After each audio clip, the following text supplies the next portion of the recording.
Evening, everybody. Give it some time for everybody to log on, of course. Looks like Twitch hasn't quite connected yet. There we go. Hey, Chris.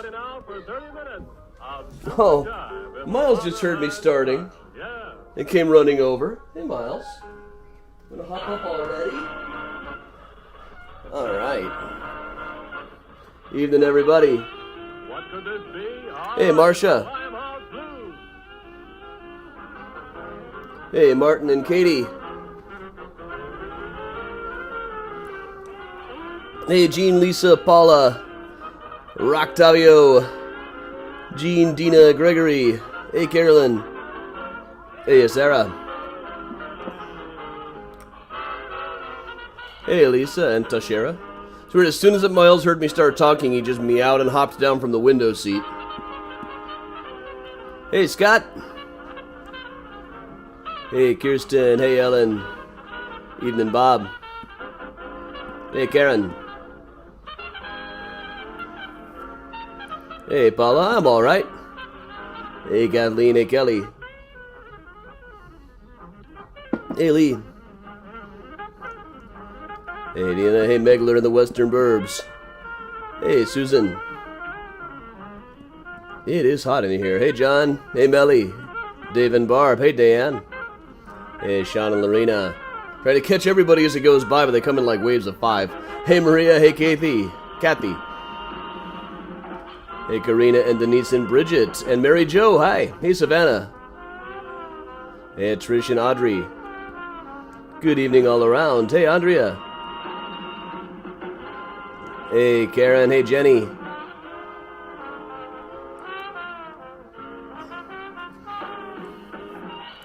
Hey, Laura and Wendy and Lynn. I'm going to go turn my air conditioning on really quick. It is hot in here.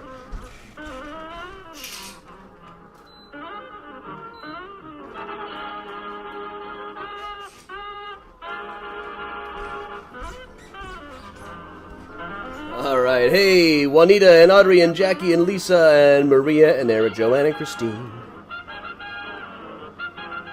Heidi and Audrey and... Hey, Mandy Crypt is here. Hey, Pat. Hey, Lydia. Hey, Laura. Hey, Deb. Hey, Karen. Hey, Aviva. Hey, Donna. Hey, Belinda. Hey, everybody. Hey, Maria. Yeah, I hear they ran Haunted History again.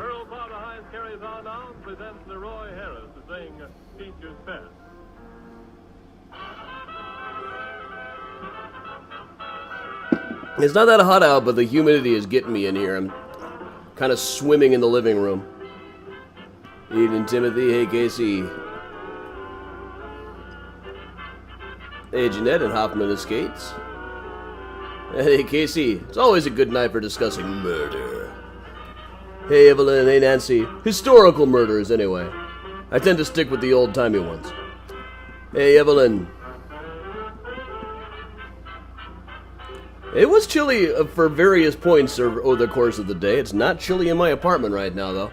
Hey, Sabrina. Hey, Susan. Kathy. Evelyn and Lucian. Miles is back in the window.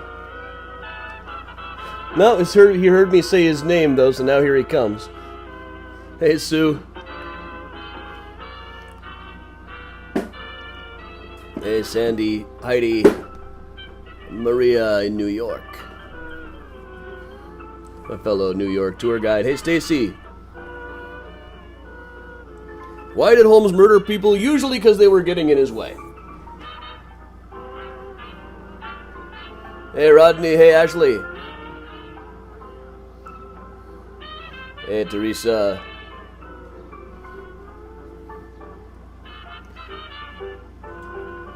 Kathy, after Aiden moves in for college.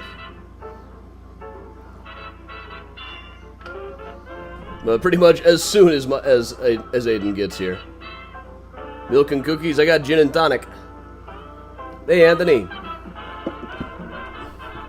Miles.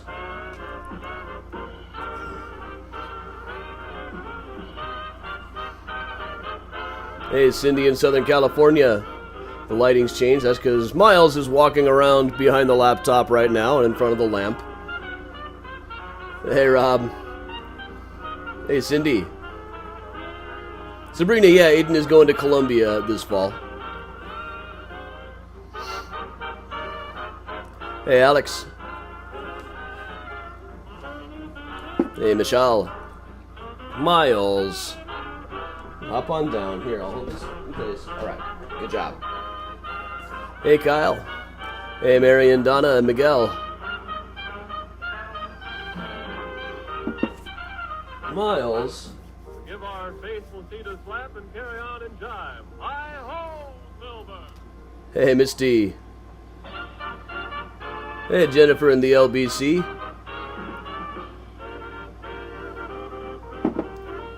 That's a ways out from here. I know what that is because Lana Del Rey's cover of the Sublime song. Hey, Charles. Now, Charles, it's a good question whether he enjoyed it or not. The impression that I get is that it didn't exactly bother him, but it was a chore. It wasn't something that he got a real kick out of. Miles. Hey, John. Hey, Cindy. Hey, Bridget. Michelle, I've been alright.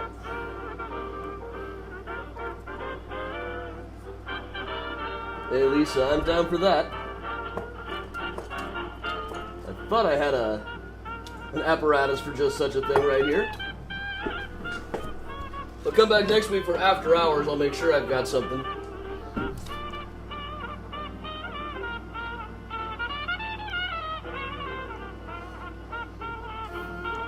Hey, Michelle, the city's waking back up. Hey, Count, it's not 8 o'clock yet, over on YouTube. We usually get started a couple of minutes after 8. This is just the pre-show. Let everybody come on in.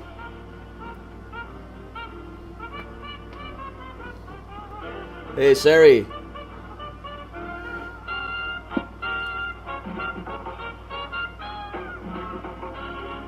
And congratulations to Baby Maverick. What a great name. Hey, Jackie. Hey, Donna. Hey, Sue. Hey, Karina. Hey, April. Well, let's stop and have a little Father Hines melody of the Colorado sunset. Got it? Sandy, can't wait to have you here. Hey, Keely. Hey, Luann in the south suburbs. Does Miles have a P.O. box? No, he has the same P.O. box as me. Things mailed to him here will reach him. If you look up the address for Mysterious Chicago, it's on Ogden Avenue. That's a P.O. box. You can probably hear Miles in the background. Hey, Landy.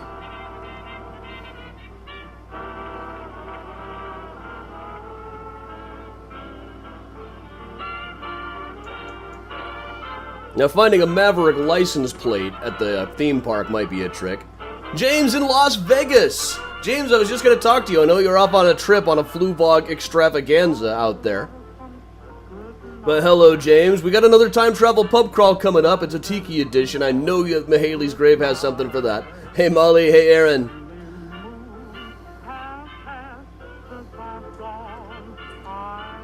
Miles was really freaked out the other night when we had to go down to the basement level of the apartment when the tornado sirens were going. He did not like the basement one little bit.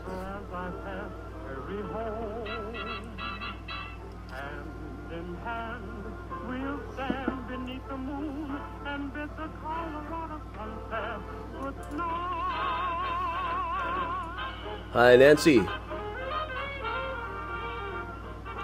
Susan, depends on how we define serial killer. By the usual modern definition of the world of someone who killed without any particular motivation other than just a drive to do it, he probably doesn't fit that model too well.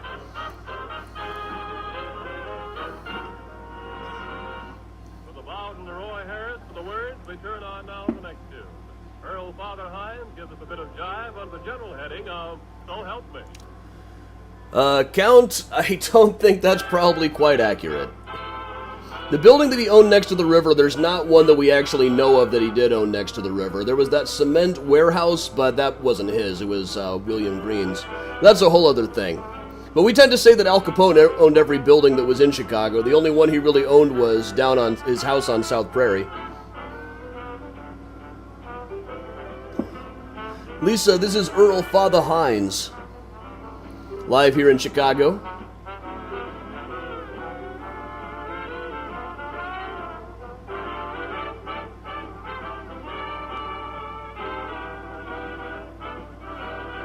Hey, Michael on YouTube. Georgie, always. Hey, MJ on YouTube. Hey, Ann. See, people tend to show up right at 8 o'clock, so I'll give it a couple more minutes, let Earl Father Hines play us another song. Ours isn't really a basement either, it's just the lowest level. I'm closing down the mail, so if anybody has tech support issues, it is too late for that. Evening, Julianne. It's like three steps down below ground level.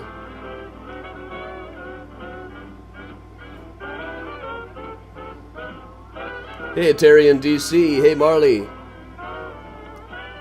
Tea and pistachios, an interesting combination. I got a gin and tonic here myself. Hey, Sherry in Seattle. Evening, Susan. Well, you've come to the right place. And old George Pullman. Pullman, I'm not sure if you can handle tech support. Can you actually build one of your own trains? I don't know, like a TV Nation thing where I come out and like, where you would go and like challenge the CEO of a software company to come format a disk. Because it was the 90s and all. Hey, Dirk. Hey, Martin. Hey, Lindsay. Hey, Savage over on Twitch. Hey, Elizabeth and Elizabeth. Hey, Cassandra. Lisa, he got a lot of Catholic instruction while he was in prison. Whether he actually became Catholic or not depends on which newspaper you're reading. But I'll answer all the questions you have about Holmes afterwards. Give this one more second. We'll let Earl finish out this song. Evening, Geraldine.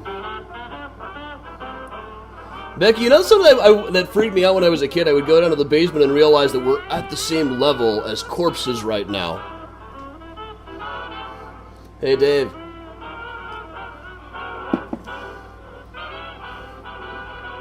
Evening, Debbie. Glad you could join us, too. Hey, Lisa.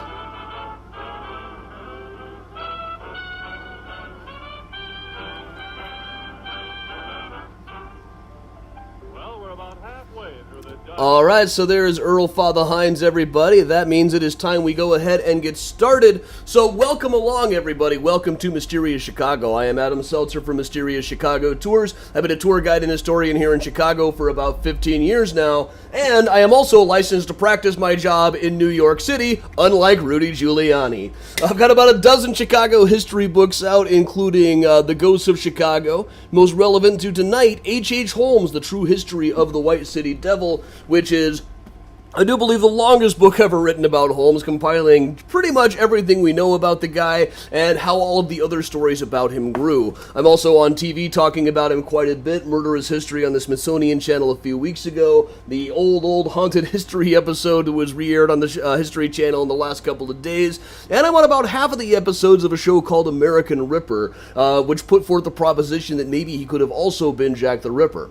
I've got lots of paperwork putting him in Chicago during the time of the Ripper murders, but you know how these things go.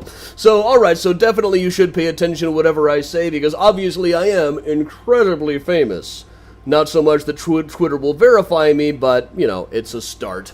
So, alright, we're going to start with just a little bit of the basics of H.H. Holmes, but today's episode, we're really going to focus more on just covering all of his known victims. Now, around Halloween, you are known to hear that he killed thousands of people. Lots of books say the number is somewhere in the 200 range. Holmes confessed to killing about 27. A more realistic number is probably 9 or 10. There's 9 or 10 that we know for sure. Of the 27 that he admitted to, he didn't really enumerate all of them, but many were people who were still alive. And the whole idea of it being 200 is just something that pulp writers made up in the 1940s. 9 or 10 is still quite a lot, though. So we'll start. Well, here's H.H. Holmes, the man himself, in the mugshot that was taken of him when he was taken to Philadelphia after being arrested in Boston. Now, what he is best known for is down on the south side of Chicago in this grassy space next to the Englewood Post Office. He ran a building that back in its time was known as, well, when Holmes owned it, he knew it as the Englewood Flats. Later, it came to be known as the Holmes Castle. See, he had rigged up this place with originally as a 2-story building. He added a 3rd floor that was supposed to be for World's Fair purposes. When the World's Fair came to Chicago in 1893, everybody was trying to start up their own business to make money off of it. Holmes added a 3rd floor that he said was going to be a hotel. But really, the 3rd floor he added was basically uninhabitable, and a couple of months before the fair opened, the Chicago Tribune ran this article, "Hid in Secret Rooms Where Dealers Discover Their Missing Furniture." Holmes had been going around to every furniture dealer, crockery dealer, hardware dealer, hardwood flooring person, sash and screen door company, everybody who might outfit an upcoming hotel, buying all their stuff on credit, and then instead of paying for it, he would just put things on in time. Is anybody having problems with the video not playing over here? I'm just seeing in the comments that a lot of people suddenly can't access. I will pause for a second. I'm seeing this quite a bit. Because if you're in the comments, you should be able to see the video unless it's something over on your own side here. So if you can see the comments, everything should be going. I will pause for a second while we try to figure this out. No trouble for Chris, all good for Sandy. It's very unusual for people to say in the comments that they can't see the video. That's probably something going on with your video. If you're on Facebook and can't see anything, you might try going over to youtube.com/Adam Selzer or possibly twitch.tv/Adam Chicago. So, alright, looks like it's working for pretty much everybody here. So, hidden secret rooms. What happened was he had been buying all of this stuff on credit, then hiding it in hidden rooms around the 3rd floor until he could sell it for cash. He did this enough that he got caught really over and over again, and while I was researching him, I found something like 60 different lawsuits in the newspaper in the legal archives, and those are just the ones that I could find. So, Holmes was arrested in 1894 after murdering his best friend. The official story was that he had faked his best friend's death to get the insurance money. But as the stories about him grew and grew, people noticed that a lot of people who'd been around this guy had kind of disappeared over the years. And people thought, hey, wait a minute. Didn't he also have a building back in Chicago that was supposed to be full of hidden rooms? Don't you think we ought to investigate that? And then they decided, nah. And just kind of forgot about it for a while until about 6 months later, after he had been on trial and people realized these 3 kids who had been in his custody were no longer present. A detective went around trying to figure out what had happened with them, found a couple of dead bodies, and then they remembered this building back in Chicago again, spent about 3 weeks digging the place up. And in the course of digging it up, it was a lot of stories like, we found a rope, he must have been hanging people. We found a bench, could this have been a dissection table? The stories got a little bit wilder and wilder until they started to die out in Chicago and they couldn't really find a whole lot. But then the New York World over in New York published this article called The Castle of a Modern Bluebeard, which had this diagram of the place that you've probably seen before if you've ever looked the case up. It gave rooms in the place names like the Room of the 3 Corpses, the 5-Door Room, the Death Shaft, the Asphyxiation Chamber, the Maze. Now, this is conflating the 2nd and 3rd floor and adding a few things just out of their own imagination. There was a place that they might have called the Hanging Secret Chamber, which wasn't a room for hanging people. It was hanging in between the 1st and 2nd floors. But it would have been way further up than this. It would have been about where they say the... because it would have been pretty close to there, a little bit where they say the asphyxiation chamber is. There's also a line up in the top here that talks about how after the World's Fair, the number of people who had gone missing was a long one, and the greater number of foul play was suspected. How many of these people came to Holmes's hotel? This was a New York paper. They didn't realize it had never actually been a hotel, but that paragraph ended up being repeated in just about everything written about Holmes into the 20th century when they started calling the building the Murder Castle. Before that, it had been primarily the Holmes Castle. Murder Castle is kind of a 20th century thing. So Holmes was put on trial just for one murder and convicted. Shortly before his execution, he published a confession in which he confessed to having killed 27 people. The New York World had just put out a big thing saying Holmes is about to admit to 20 murders. That didn't really happen, so he hadn't actually made a deal like that, but after that he couldn't very well admit to less than 20 murders or it would have been anticlimactic. So just a few weeks after that confession was published, he was hanged in Philadelphia, and that's pretty much the story. Well, we're going to move back to his first known accused victim. The first one that ever got any traction was right across the street from the site where the castle building stood, right where the Aldi is now, was the office of Dr. Holton. Now, this comes up the same way in pretty much every retelling of the Holmes story these days. They always say that Dr. Holton was a poor old man who was dying of prostate cancer upstairs, while his poor hapless wife, Mrs. Holton, tried to run the place. So she was only too happy to hire this energetic young go-getter HH Holmes, but a few weeks after he was hired, the Holtons disappeared.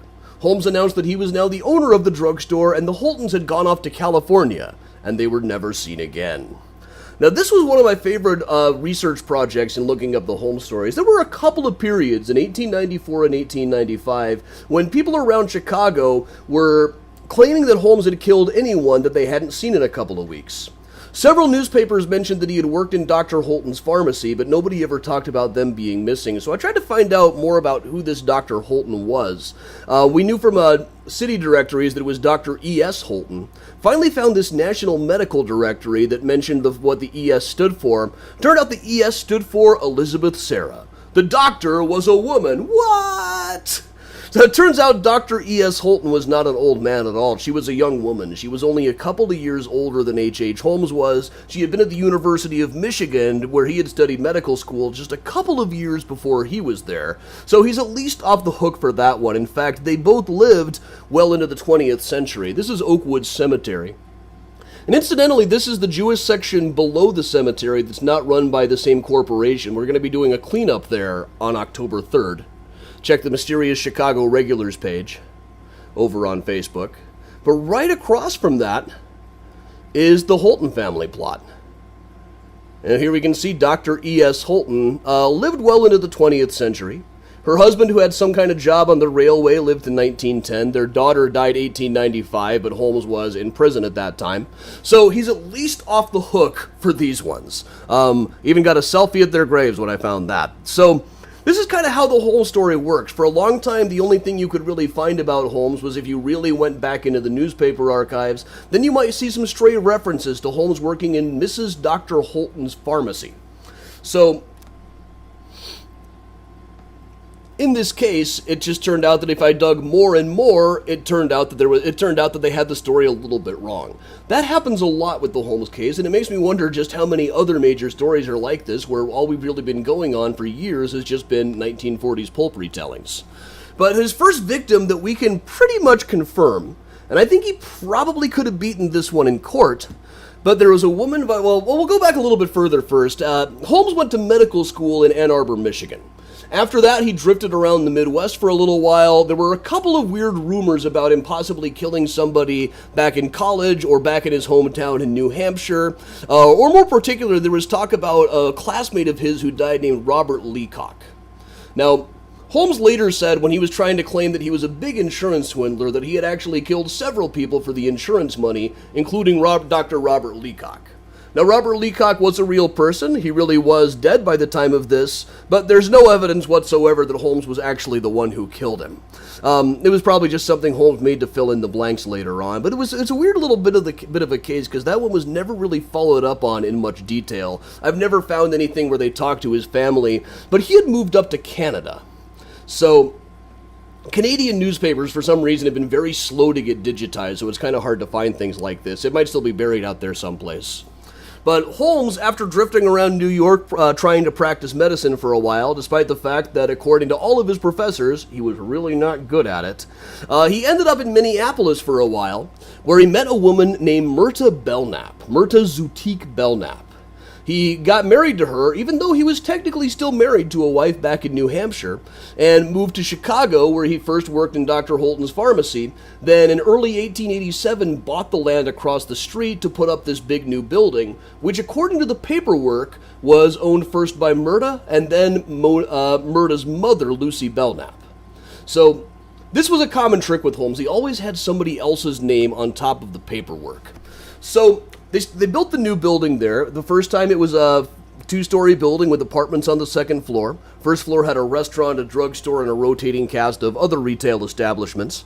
But then, in 1889, the Connors moved in. Julia, her husband Ned, who was a jeweler. Here's a better shot of Ned. Now, Ned went to the place, went to the castle building, having moved to town. The fact that he later moved back to Iowa kind of suggests that it was probably Julia who wanted to move to the big city. But he took her advice, moved here, went to see this Holmes fellow. Holmes was being shaved in the barbershop portion of the drugstore. Didn't even look back at him the whole time until finally he spun around in the chair and said, "All right, you're hired."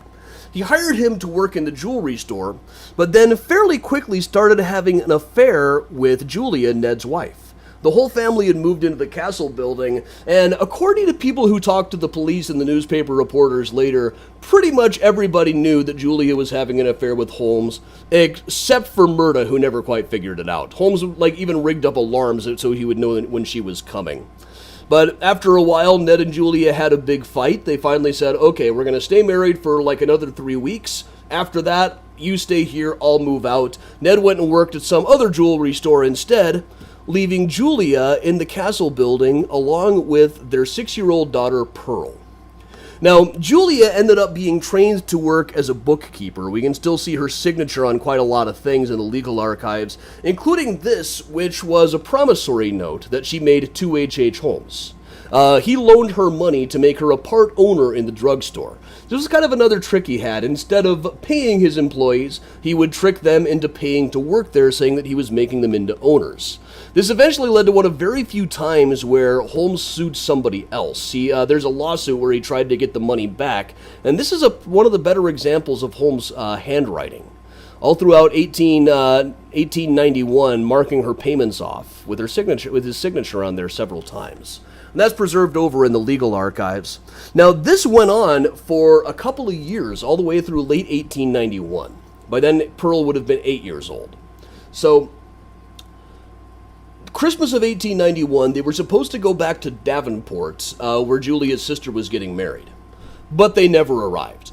A couple of months later, Holmes wrote a letter to Julia's father saying, hey, do you know where Julia is? She's left my employ. I believe she might have gone to St. Louis, but I need her to fill out some paperwork. Can you contact her for me? He would also go to Ned every now and then at his new jewelry store and say, Ned, do you know where Julia and Pearl are? And initially, Ned was really annoyed with Holmes by then. Holmes had gotten him involved in any number of schemes that had gotten him into some legal trouble. So when he was first asked, Ned said, yeah, I know exactly where they are. I just won't tell you.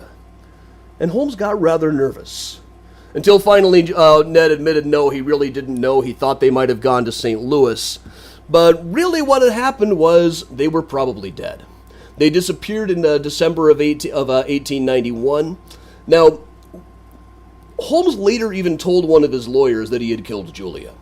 One thing he was fairly consistent on, he actually wrote several different versions of his confession over time, but one thing he was fairly consistent on was that Julia had died during an abortion. Pearl most likely would have been killed using poison or something like that. Later on, there was even a suggestion about all we know about Pearl, really, is that Cora Quinlan, the daughter of the janitor, later said, Pearl was ever so nice and I liked her very much.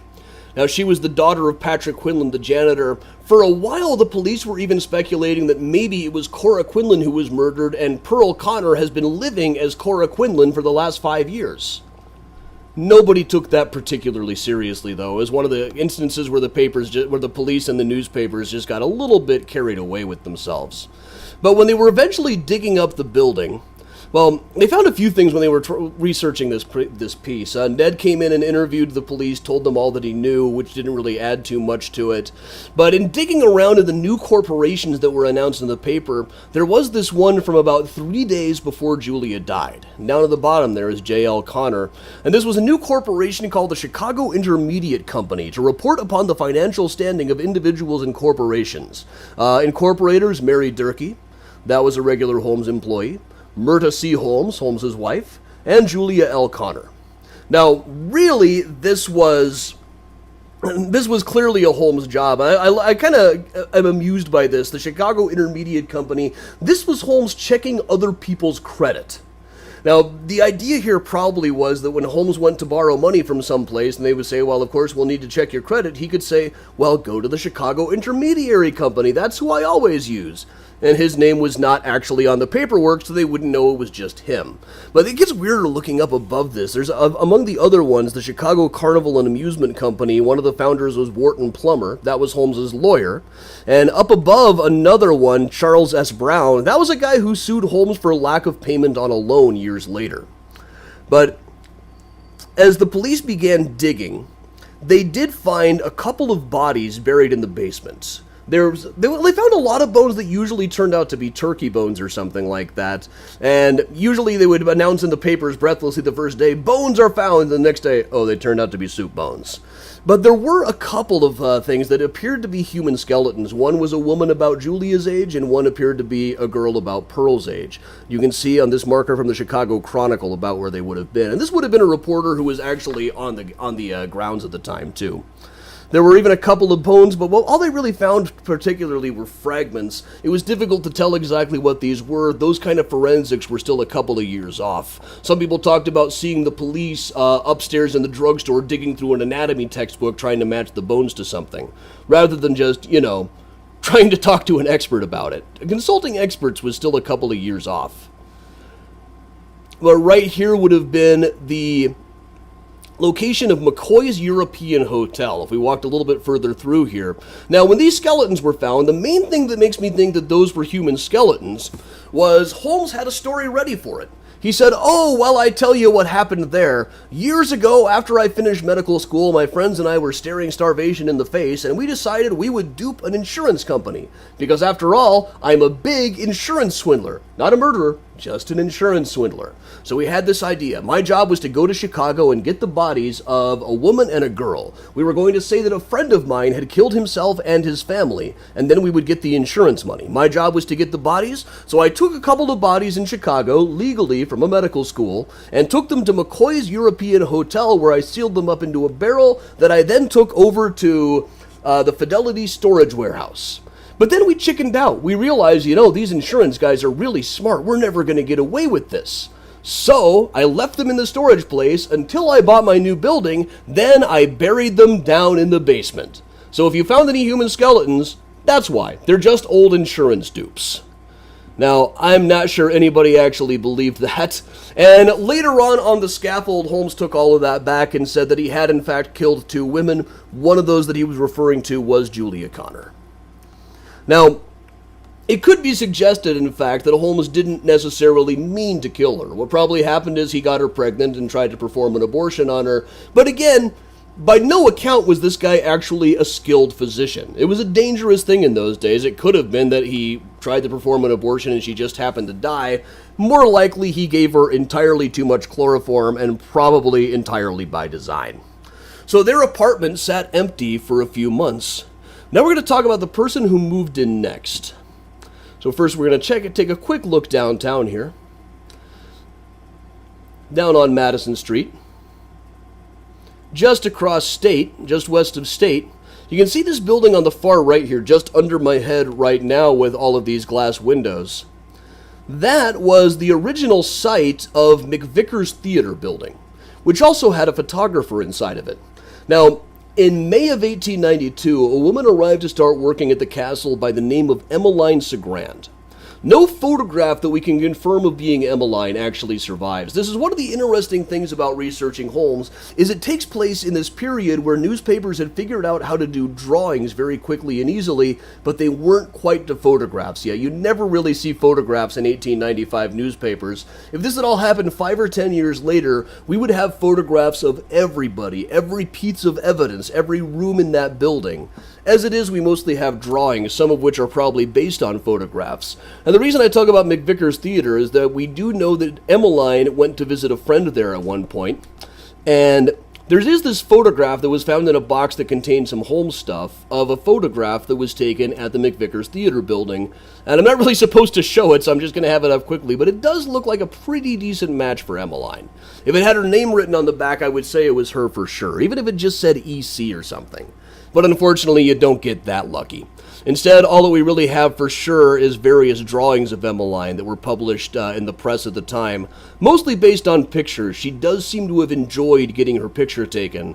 From what we know of her, she was a fairly dramatic, poetic, and romantic young woman. But what's particularly weird about it is they were well into the investigation of the castle building before they even realized that there was a woman named Emmeline Segrand who had disappeared out of the place. Now, neighbors who lived in the building had been saying for years there was something wrong with the way that Emmeline just suddenly disappeared, but they'd been investigating this place for some time before it really turned up, before the story came to light. Now, what happened was that Emmeline moved into the place in May of 1892. By this time, Murda, Holmes's wife, had moved up to Wilmette. Emmeline was having an affair with someone. We don't know for sure that it was Holmes himself. Sometimes people have suggested that it was somebody else, partly because before this, Emmeline had been working down in Dwight, Illinois at the Keeley Institute. Now, the Keeley Institute was a place that advertised the gold cure, where they would help cure you of alcoholism with this mixture that was supposed to be part gold. It wasn't really, the whole thing was kind of a scam, but it was one of the first places to treat alcoholism as a disease. They were kind of forward-thinking in that way. But Emmeline apparently was let go. By some accounts, she was let go because she was just too much of a dreamer. And what we know of her kind of backs this up. She was the sort of person who would write poems at the end of her letters, or some of her favorite quotes. Some people have suggested that she might have actually been dating Patrick Quinlan, the janitor, or possibly Benjamin Peitzel, a Holmes cohort who had apparently been down at Dwight for a while, though we don't really know for sure that he was there. But yeah, this is the signature of her letters. Down below, she bothered to go through and type out, "Lives of great men all remind us, we may make our lives sublime, and departing leave behind us footprints in the sand of time." And I feel like we know a lot about Emmeline and her personality just from the fact that she would add this down to the end of all of her letters.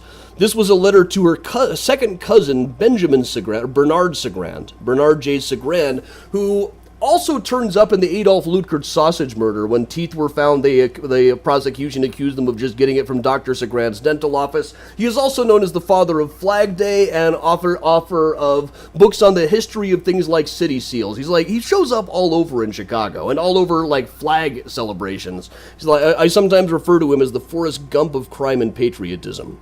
But since Emmeline was having an affair with somebody, I would generally assume it was more likely to be Holmes than either of the other couple of guys. From what we know from what she told her friend, she said that she was engaged to somebody, but she kept on changing the guy's name. She never gave him the same name twice. She seems to me to be acting like a young woman who had a secret. And generally the impression I get is that she knew Holmes was married to a woman named Murda. But she also thought that Murda was sick and dying, and that pretty soon she would be out of the way, she would marry Holmes, and they would live in a nice house on Hoyne Street, I think she said Hoyne Street. But she disappeared herself in December of 1892, just about a year later on, about a year after Julia and Pearl had disappeared. And another thing Holmes was fairly consistent on. Initially, he said that she had just gone off someplace else. He told everybody in the castle building, all of their neighbors, oh, she met this guy named Robert Phelps, got married, and went off to Europe. Told the family she had gone off to Europe. He even apparently wrote a wedding announcement that said that she went to Chicago where she met her fate, which was a fairly common phrase of saying met her future husband in wedding announcements at the time. But you could just kind of imagine Holmes grinning as he wrote that. Now, I will point out, though, I couldn't find the original ad. The Chicago Tribune quoted it at the time, but it was supposed to have been published in the Lafayette, Indiana newspapers. And the people in Lafayette went all through their microfilm and couldn't find it. But one thing Holmes was fairly consistent on much later on was, I just moved stuff all over there, saying that she had died once again during an abortion. There is this last thing. Their family was desperate to find out what had really happened to her, what became of her remains.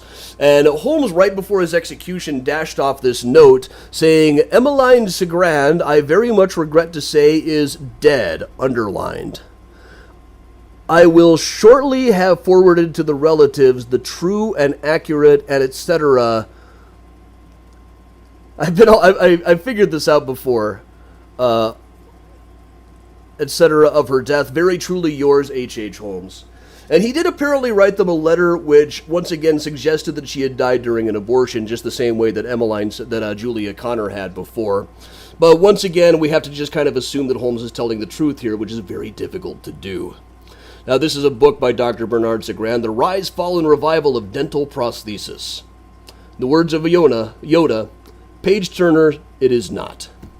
But Emmeline disappeared in 1892. Most likely the scenario was, once again, Holmes had gotten her pregnant, decided he should perform an abortion on her, and intentionally or not, she didn't survive the procedure. Now, if you watched the morning mini tour today, you remember we were over on Roslyn Place. Roslyn Place is this fantastic-looking street up in Lincoln Park that looks like it hasn't changed a bit since most of these houses were built around the late 1880s and early 1890s. Now, I'll zip up a little bit here. Speed things up a bit. To see this place that was built in 1890. Now, January of 1893, a young woman by the name of Minnie Williams moved into this place, having just arrived in Chicago. She was looking for employment and got work working down in the HH Holmes building, clear on the other side of town. Holmes seems to have met her through an employment agency. There are various stories that he had met her back in Boston or that he had lured her to Chicago. It was probably just an employment agency, and people remembered her very differently. There was this terrific article, She Dealt in Mystery. Some people say that she worked in the place, but acted like she didn't. Some people even said that Holmes seemed as though he was possibly a little bit afraid of her. But previous to this, she had been an actress. She had studied elocution at the Boston Conservatory, and this is one of my favorite things that I found that finally told me what the R in Minnie R. Williams stood for. This is her participating in the senior class tableau, which is a theatrical thing that only really survives today as a parody in The Music Man.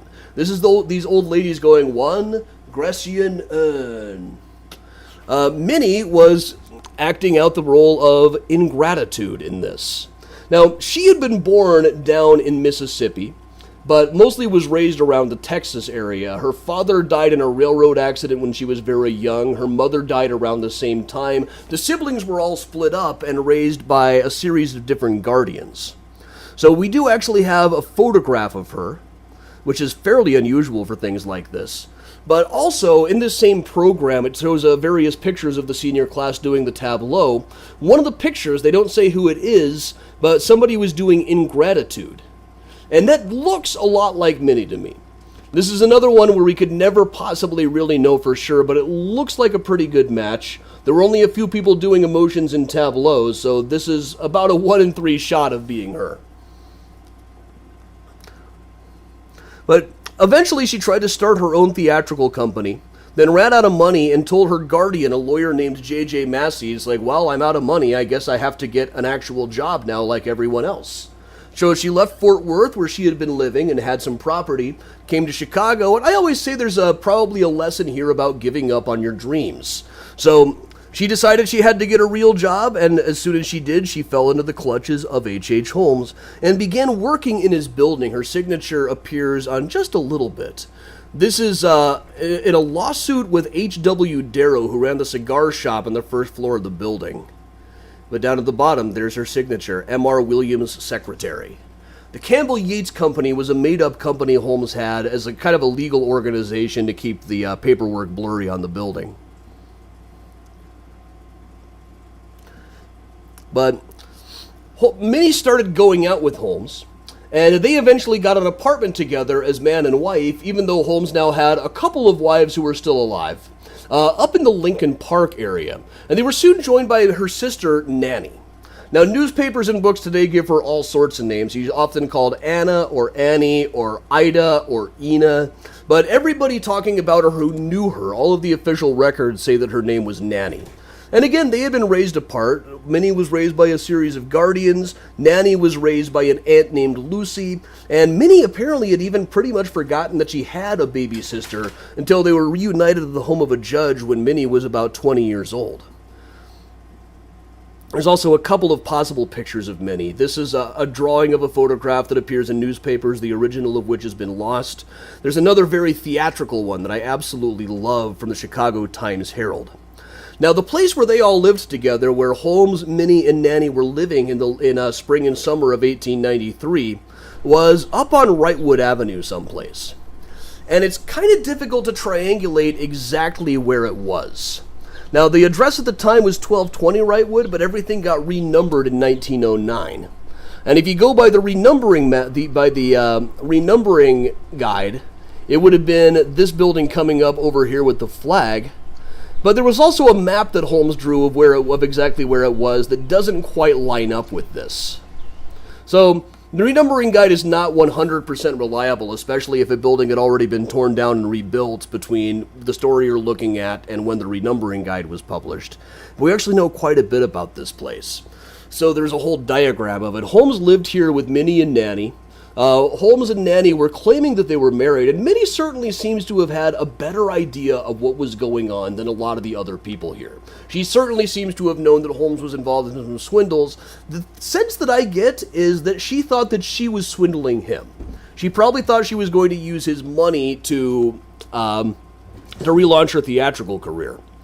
But then in early July of 1893, Lucy, the aunt back in Louisiana who had raised Lucy, got this letter saying, I wrote you, I have taken in the fair here in Chicago to my heart content.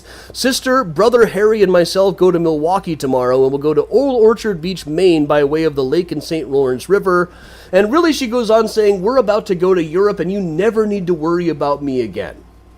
It was an awfully convenient letter. Now, I'm not 100% sure that Nanny actually wrote this. Some people at the time suspected it was a forgery by Holmes. I don't know if Holmes could really have done a letter that convincingly, but Minnie possibly could have. But in any case, days after this letter was written, Nanny and Minnie both completely disappeared. Now, meanwhile, they had built, the day after they disappeared, Holmes went to the real estate office and did a whole bunch of things, transferring some of Minnie's property over to him, often invoking the name of a brother named Horace Williams, who was not a real person. They did have a brother named Baldwin, but he had died a couple of years before at an accident in Colorado in the Arkansas Valley smelter. Now, when Holmes was first arrested in 1894, there were already stories about the Williams girl's disappearance, and a lot of people wondering about it. Eventually, Holmes had this big, long story. He said, okay, well, here's what happened. Minnie killed her sister. She thought that I was paying too much attention to her sister. She got jealous, beat her over the head with a footstool, and she died. I admit that I helped get rid of the body. But now Minnie is traveling all over the place, and if it looks like some other people have been found dead, she probably did that too and made it look like me to keep suspicion off of her. Sure, Holmes.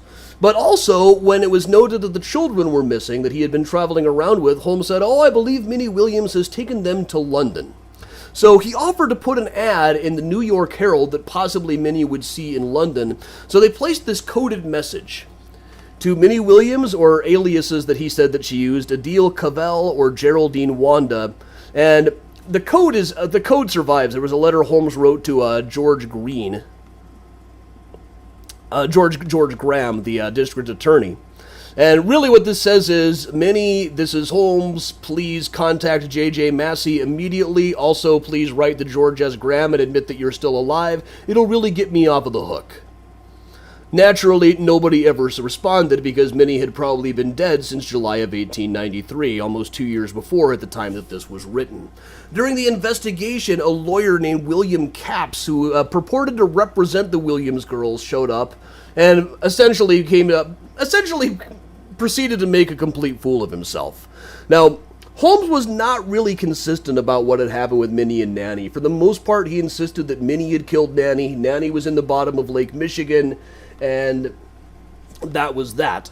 But in his confession, he also said that he had killed Minnie over in western Illinois. A couple of years later, some human bones were found there that might have been Minnie, but there was never enough follow-up on the story to know for sure.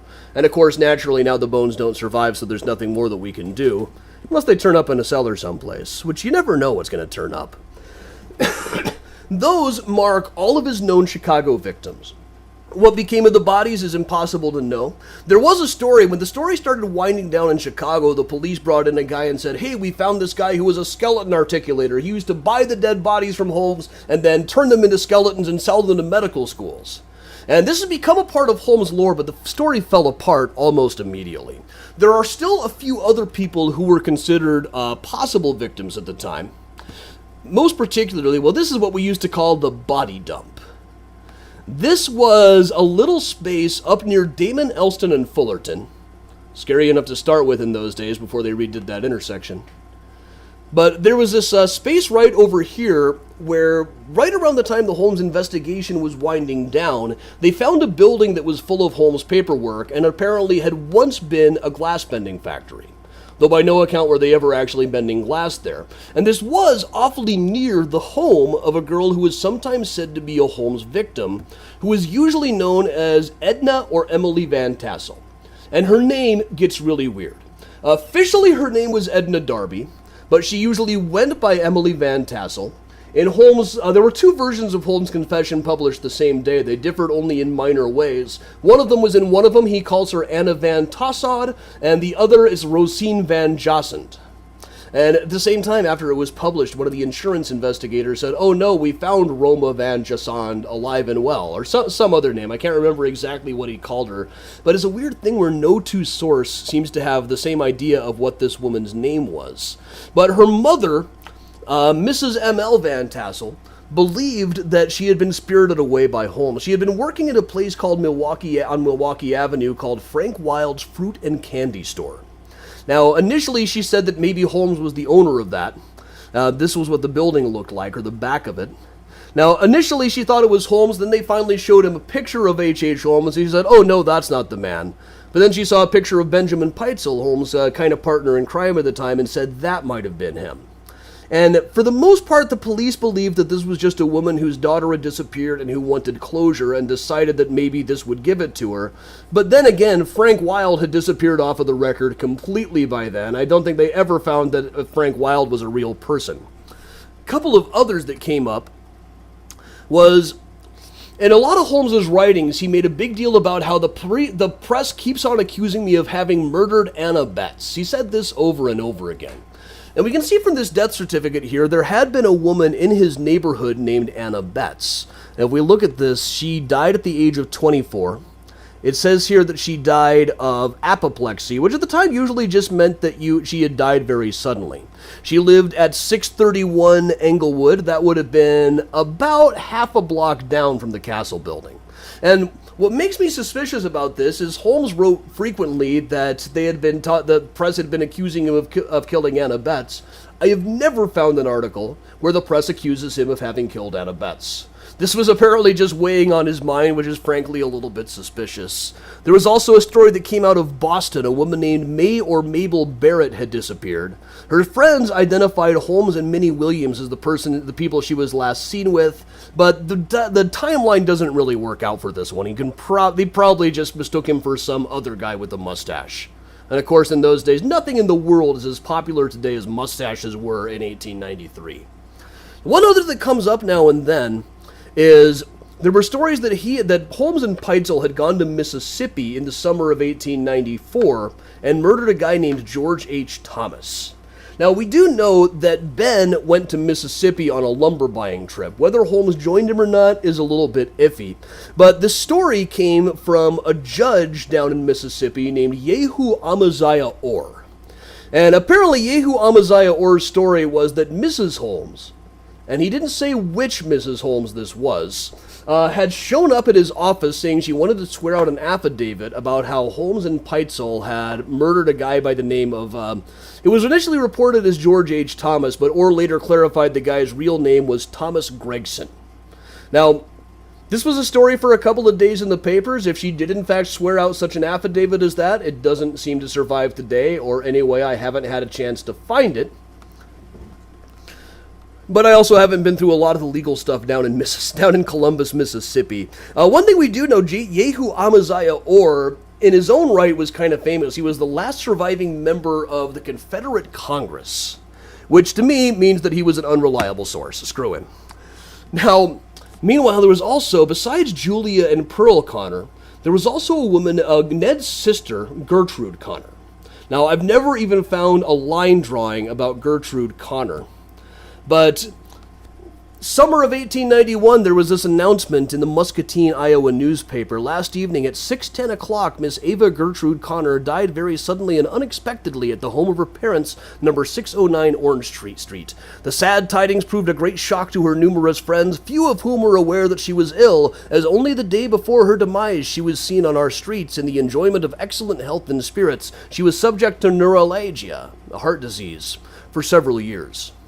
Now, when this was announced and when word of this got back to Chicago, Gertrude had been working in an office with Holmes and a guy by the name of F.G. Nin. This was the ABC copier company. And the way that F.G. Nin told the story, when he got news, he went right to Holmes and said, "Holmes, you've killed her." And Holmes just laughed and said, "Oh, pooh, what makes you say that?" But naturally, rumors started going around as people investigated Holmes that maybe he had killed Gertrude Connor too. Maybe she too had had an affair with him. Maybe she too had died of the effects of an abortion.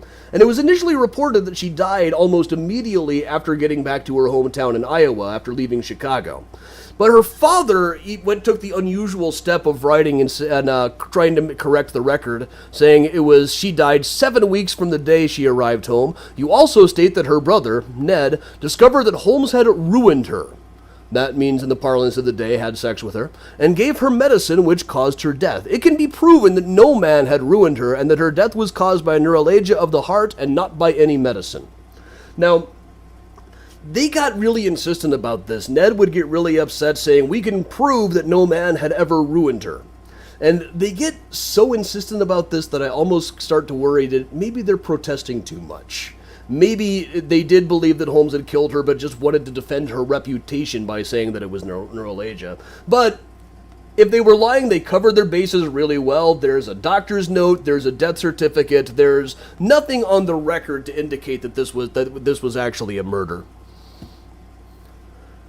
But now we're going to go back downtown to a place right where Block 37 is now, called the Manon Building. The Chemical Bank Building. The Manon Building was further down.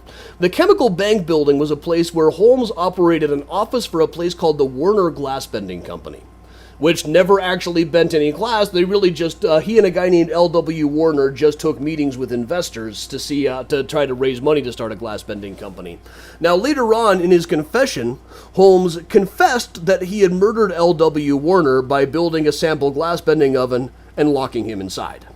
But L.W. Warner was alive and well and living in Newton, Iowa at the time that the thing was published, so that's just one of Holmes's fictions. But elsewhere inside of the building was the office of a guy named Benjamin Peitzel, who was using it to promote an invention he had made, a patent coal bin. It was some kind of coal bin that you could keep in your living room and not get coal dust all over the place. By all accounts, it was okay. So apparently he and Holmes met while they were working in this building and found that they had a shared interest in dishonest business practices. When Holmes's attempt to run a fraudulent copier company was broken up and the company was put up for auction, Benjamin Peitzel put in the low bid. Now, meanwhile, in fall of 1893, Peitzel was arrested for passing bad checks in Indiana. Enough bad checks that it was a major news story. People from out of state even came in to try to identify him as various out-of-state criminals. Holmes somehow got him off the hook, and it was possibly at this time that he said, "All right, Ben, you owe me one. So here's what we're going to do now. We are going to go out to Fidelity Mutual, which is right next door to the old Chemical Bank building, and get an insurance policy on your life. After it matures next fall, we're going to go to Philadelphia and fake your death. We're going to say that you died. I was in medical school. I know how to get dead bodies. So we'll say that one of them was you, and then we'll take the life insurance money, move to South America with our families, live like kings. Damn hell ass kings." But first, they went down to Fort Worth together. Holmes had gotten married again, this time to a woman named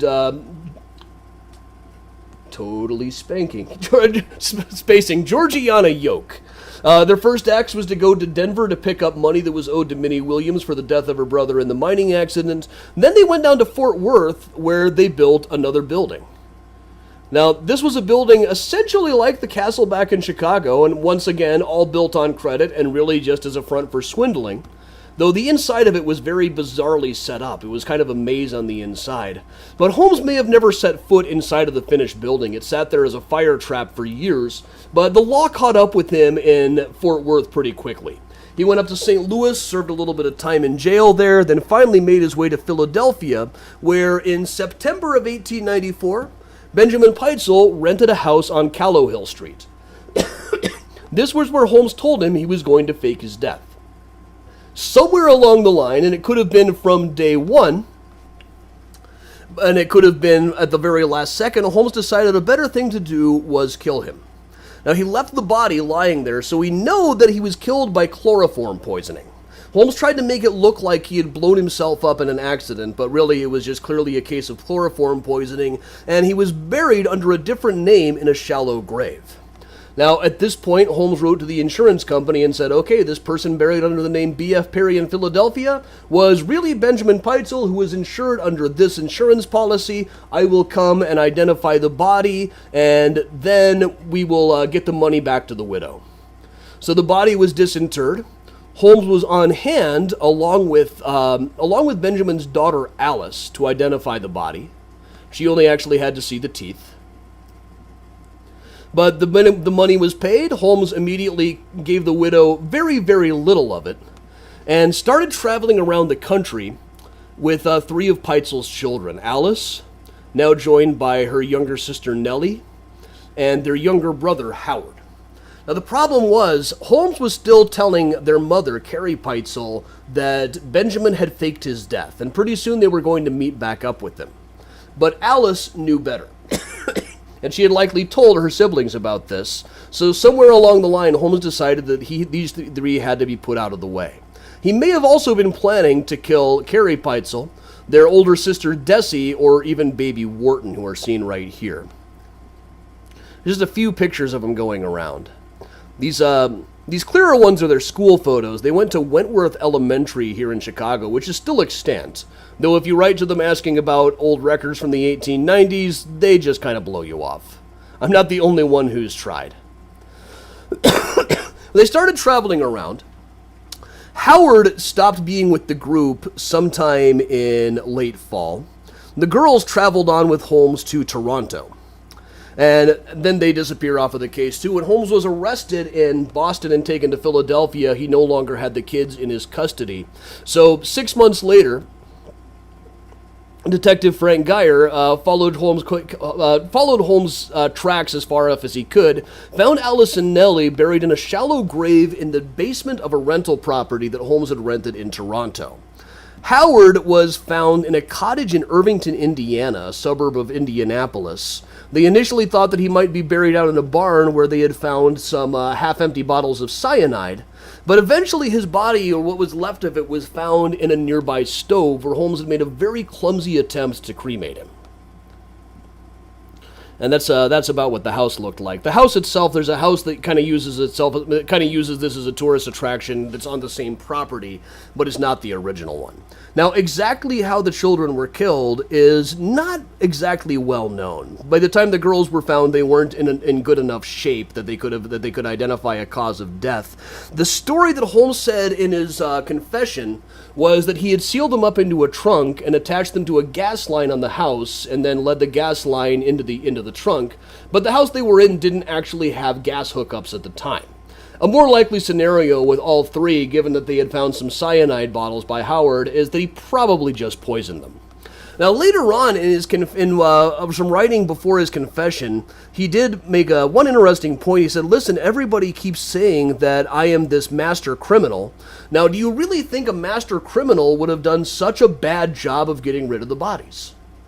That's kind of a fair point. I mean, Alice and Nellie were buried in the cellar of a rental property. Everybody who had rented the place had noticed a terrible smell coming out of the basement. Really, it's fairly remarkable that it took as long for them to be found as it actually did. Alice and Nellie are now buried in an unmarked grave in Toronto. Howard, I'm not really sure what became of. Now, it was widely reported at the time. Where do I have this picture here?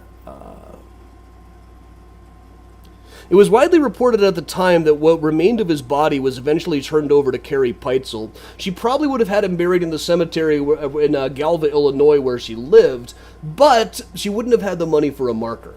And all of the records about Galva Cemetery were destroyed in a fire in the early 1920s, so it's one of those outstanding mysteries. Most likely Howard is buried at Galva Cemetery, but there's no way to know for sure. At least not yet. But all right, everybody, those are the known victims of HH Holmes. There's the 9 that we know for sure. There's a couple of maybes beyond that. And it's people tend to be crestfallen when I tell them it wasn't really 200 people. It was really more like 9 or 10. But after a couple of minutes, you do start to realize that's a good thing. It is a good thing that another 190 people were not tortured and killed. So I want to take a quick minute to plug the upcoming tours. Saturday night, we will be doing an in-person tour called HH Holmes, The Devil Downtown, but right before this tour began, I think the last tickets I had available for that one were sold. But we will do that one again pretty soon, I'm sure. Now, Sunday morning, right back here on Mysterious Chicago Virtual, we're going to be talking about silent film in Chicago, a much lighter subject. There was a brief period when Chicago was the place to go to make silent films, so we're going to talk about the whole history of that and screen some very rare clips, a couple of which are not only hilarious, but unavailable anywhere else but here. Then Thursday night, a week from today, will be Mysterious Chicago After Hours. That's where I pull out the pipe, put on the smoking jacket, and tell all of the stories that I normally can't tell on tours in case there's somebody who might be under 18 there present.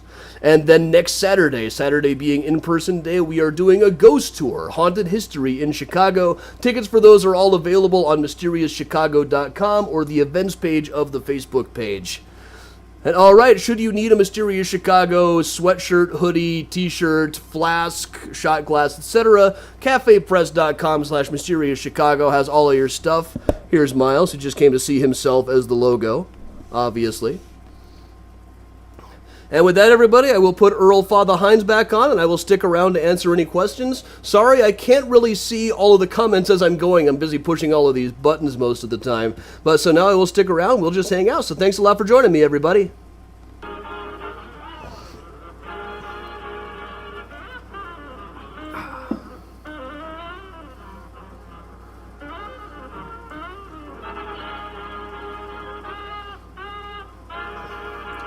All right, thanks, Lee.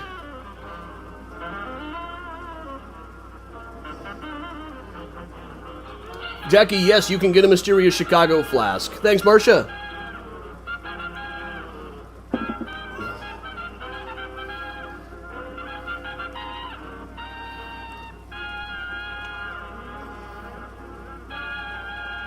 Thanks, Mark. Hey, Roy. People behaving badly. Don't tell me there was more drama. That's what you call a... We usually avoid drama here pretty well. Yeah, Earl Father Hines carries on now and presents the Roy Harris to sing Teacher's Pet. Or are we just goofing around? Okay. If you're just goofing around, that's fine. I love it when you do that. Thanks, Kathy. Thanks, Janine. Thanks, Bridget. Count on YouTube if you're still out there.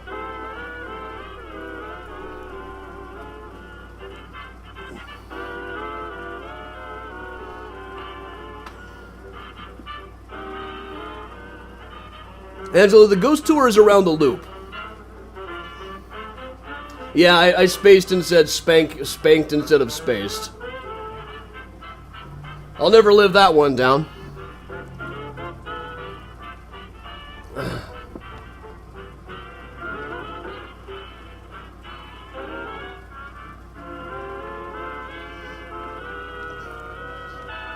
Georgie, the walking tours aren't walking tours, so no, you can't be out with open containers.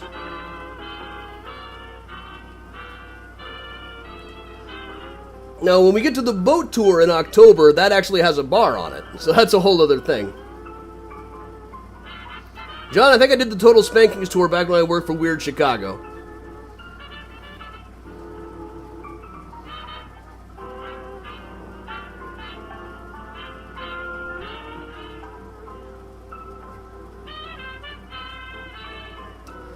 Yeah, Barbara, the pronunciations are kind of tricky with things like this. How people pronounce it now and how they pronounced it then could be two different things. But I know people who pronounce it as Emmeline today. I also know people who pronounce it otherwise. But, you know, nobody was recording people's speech at the time, so it's kind of difficult.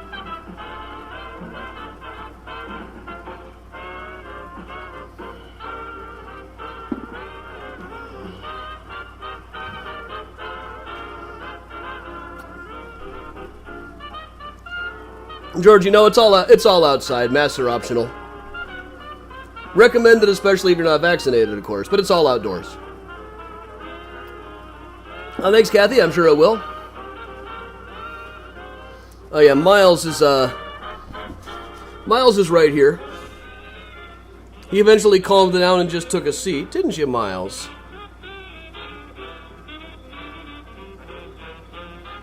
Give them all a smile.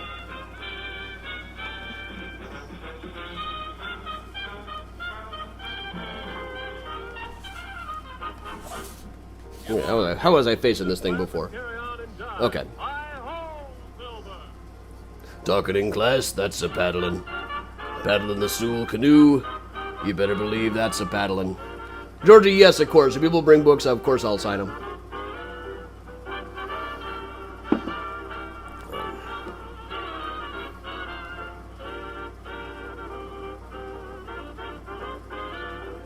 What name was shown on the death certificate? Virginia Anna Betts. Is there a reason that folks didn't look directly at the camera? Well, it was also the same reason they didn't smile. They thought it didn't look dignified. With various other factors as well, but mostly just the style of the time. Three-quarter portraits were considered cooler. Sarah, we probably will.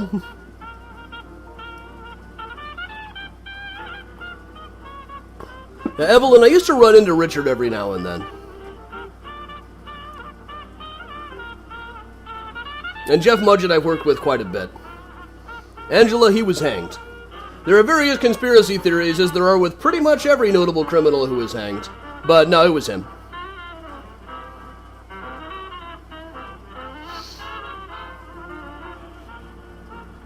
Thanks, Gene. Thanks, Rob.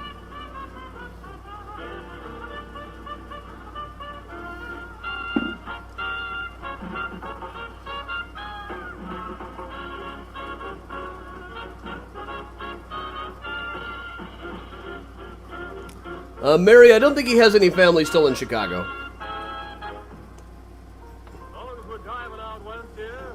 Hey, Ronald. Have a little Father Hines melody of the Colorado sunset. Hey, Ronald. Yeah, as soon as we're done with the post-tour hangout, it'll be up on the Facebook page and probably the YouTube within a couple of minutes. Did HH Holmes have a first name? His real name was Herman Mudgett. HH was said to stand for Henry Howard, though he usually went by Harry. And where he came up with that name is anybody's guess. Various articles say that he borrowed it from Sherlock Holmes, but he was using the name about 6 months before the first Sherlock Holmes story was published.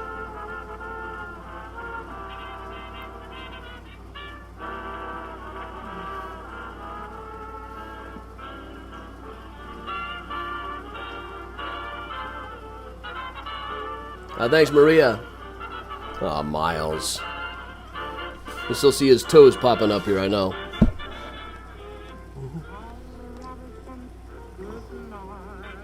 Thanks, Susan.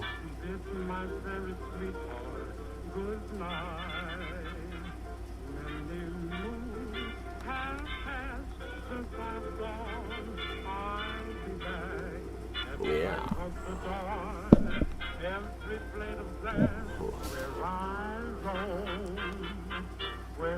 Ronald, a couple of them we have done live streamed when they were live. In that case, I'll put something up about it.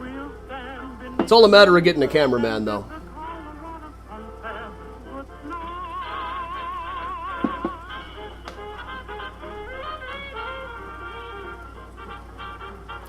I always say it wouldn't have been a thing in the 1890s. If my name was Herman, I'd probably change my name too.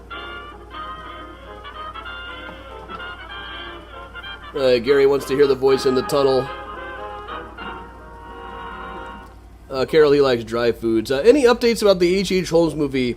It was supposed to be Martin Scorsese and Leo DiCaprio.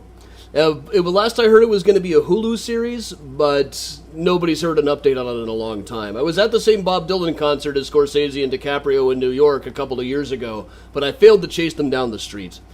But okay, since by request, there was this thing, I have gotten to go to the basement of the Englewood post office that overlaps just a little bit with the site where the castle building was, and down in the basement I did just start whispering the names of the people who may have been killed there. Didn't hear anything at the time, but when I played my recording back later, there was this spooky voice that I play a lot on tours. So I'll play it right here. First you'll hear me, then there's this sound like a little girl singing. Anybody we don't even know about. Come on. Let that go through one more time.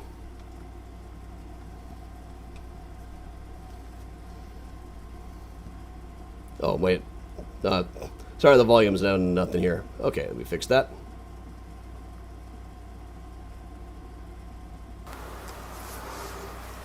Yep.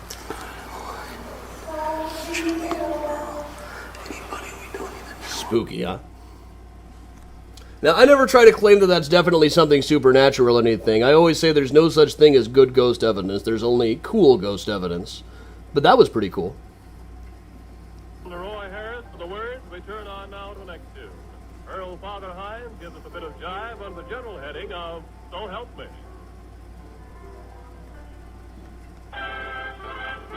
Yeah, I always say it sounds to me like the voice is saying, "Sorry, Beefalo." I should probably make a t-shirt of that. Somebody asked if there are tickets available for the boat tour. Not yet. The boat tour is not till October 1st, so I don't want to put up tickets too far in advance of that, but sometime in the next month or so I'll put up a listing for it. People on Patreon and here on Facebook will get advance notice of it before I actually post the link around.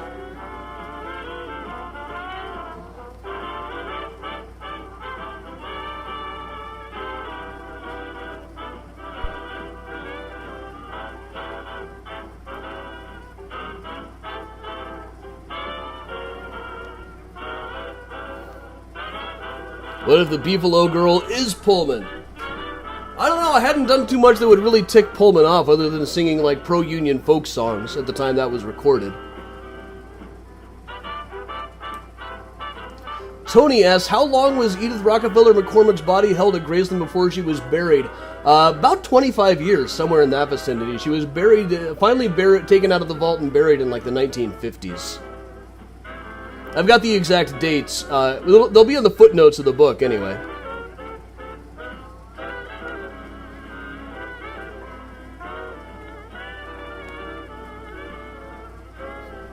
Rob, that's a good try anyway. But her body and I believe her children's bodies were both held in the vault for years because nobody had paid for the burial.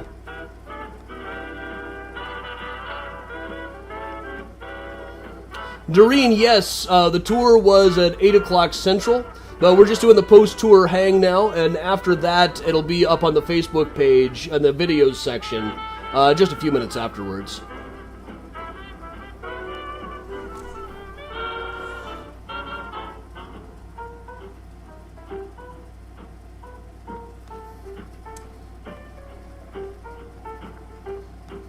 Thanks, John.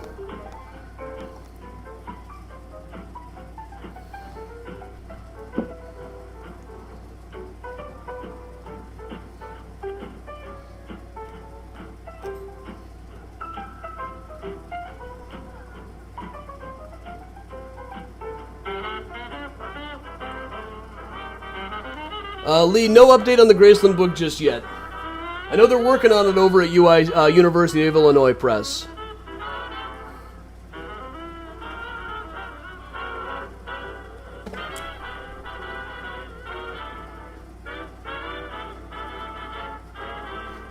Kathy, gonna be a busy October. It's always a busy October. Well, we're about halfway through this. Thanks, Kathy. I'll see you on Saturday. Now it can be told is reaching you from the new Grand Terrace on Chicago's South Side. So the couples are gaily dancing here in the cool atmosphere to this jive of Earl Father Hines. Yeah, but now I love this announcer on this show. Sing Now It Can Be Told.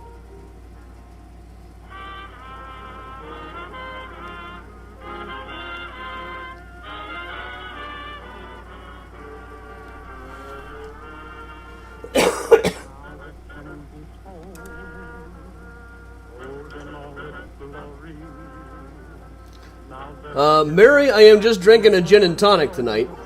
But, I went to the store and there was a new Jepson's offering.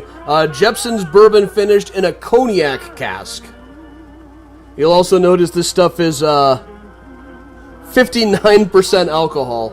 It's pretty hardcore, 118 proof. But it is really delicious. Butterscotch, oak, spiced apple. It is a delicious bourbon, but it is so heavily alcoholic that it's I'll probably have some on the After Hours tour next week, when people kind of expect me to be a little bit toasted. Jepson's is best known for Malort, but they also make some of the best bourbons in the business.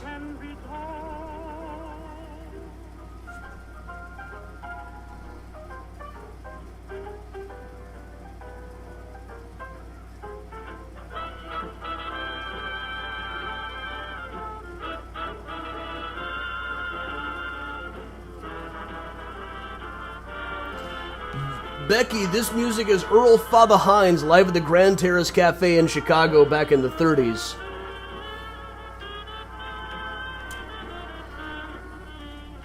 And I found it on archive.org. Chris, well played.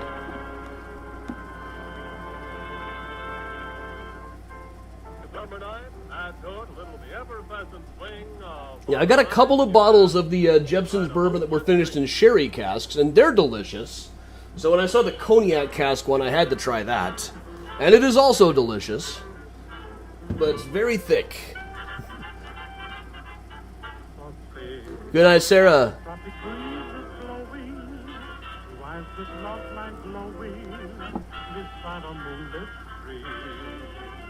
You know, Joanne, I went to a place in Des Moines some years back that mixed Jaeger with Tang, and it was delicious.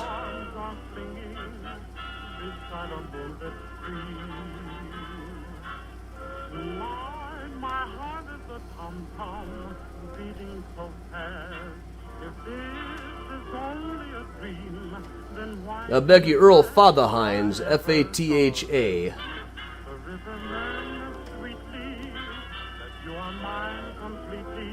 Good night, Diane.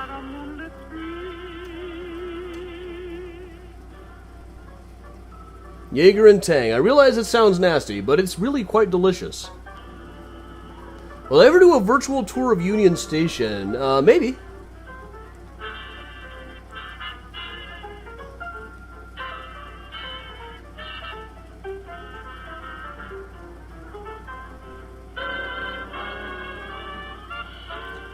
Jordana, Jaeger tastes like licorice.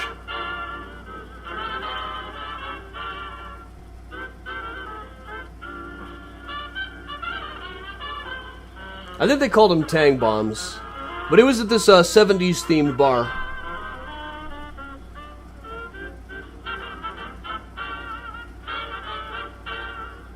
Miles has moved to the other side now, haven't you, Miles? But he is soaking up the attention.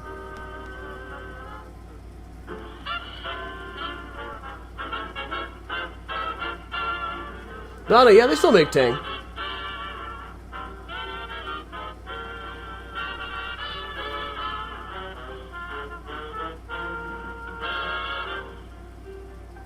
Now comes up number 8 on our program. Oh man, that salt licorice.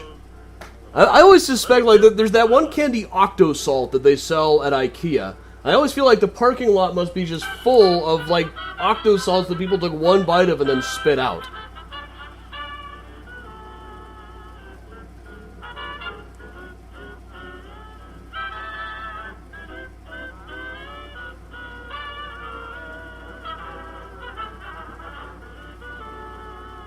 I think we're presently out of Tang around here, but Ronnie loves Tang. But we've been drinking vintage Kool-Aid lately. We've been drinking Sharkleberry Finn Kool-Aid. Mom, don't worry. I did get a bottle of this cognac cask for my dad as well. It is kept safe.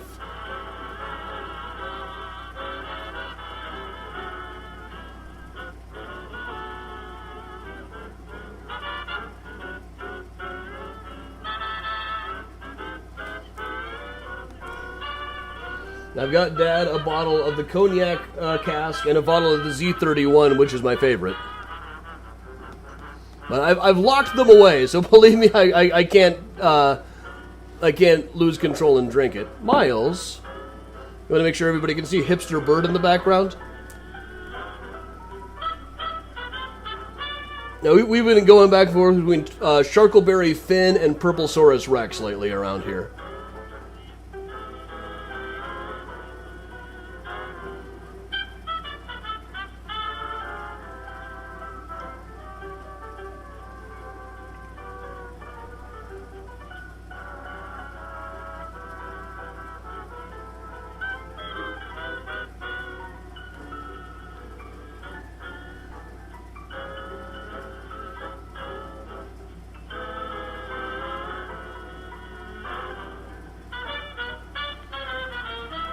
Carol, yeah, Whiskey and a Cookie is still on for tomorrow, and in fact, we're going to be doing it live. We're going to meet up in person and broadcast from a friend of Patty's house, I believe.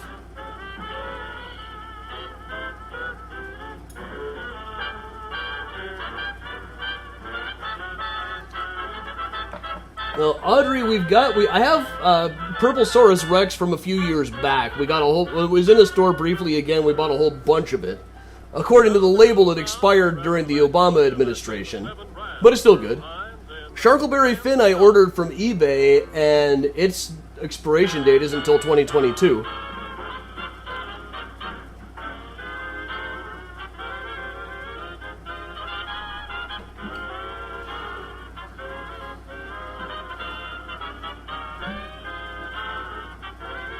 The salt licorice, I don't know quite how to describe the taste of it. Except that I don't like it. And I'm not the pickiest eater. But that's got to be an acquired taste.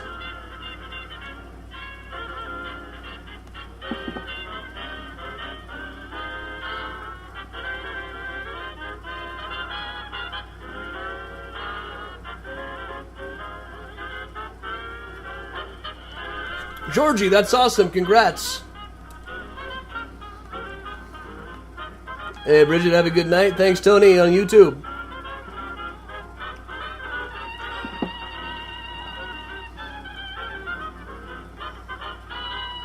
Kool-Aid pie. I could try that.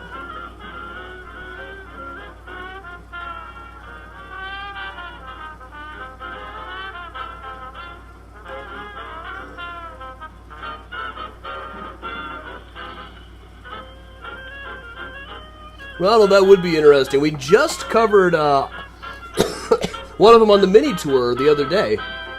Yesterday, I think it was.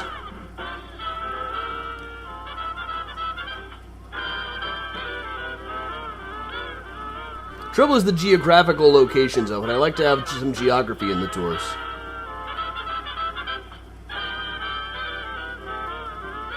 Oh, hey, Count, there you are. I noticed you were really active in the comments. I can see the YouTube logo is easy to notice. I have not tried the Fruity Pebbles cheesecake. I've had the cereal milk Ben & Jerry's that you can only get at the scoop shops. And it tastes like Fruity Pebbles. Hey, Lauren. If anybody's just joining us, the tour was at 8 p.m. Central, so now we're just kind of in the post-tour hangout.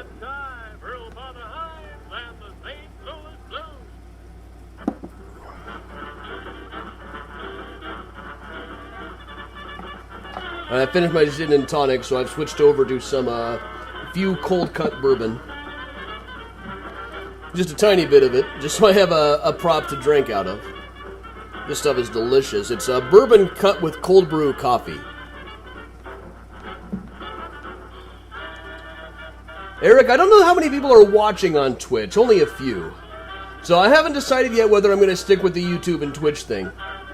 It works okay, but very few people are watching it on either of those platforms.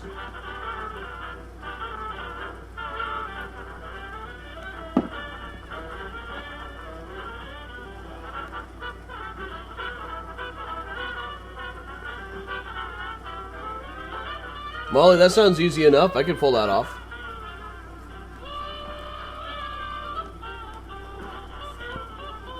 Oh, hey, Miles. Miles, move back over here.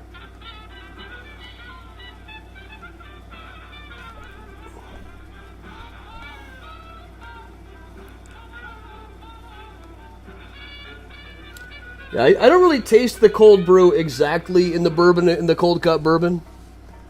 But it does add a little bit of a taste to it. A little bit of a flavor. I'd have to really be I'd have to have a more specific palate than I actually do to really taste the coffee flavor, I think. I've had this chronic sinus infection for 25 years. I got no palate.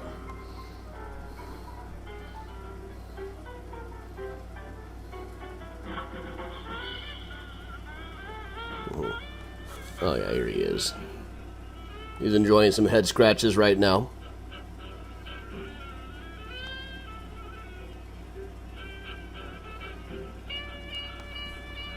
I don't want to be buried in a pet cemetery.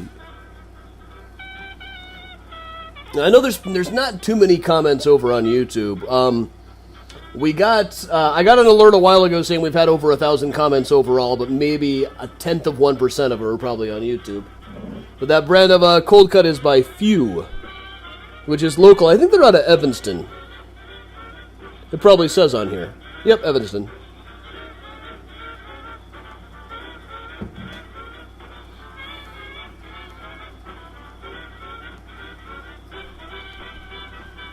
Yeah. Oh, he's having a blast up here.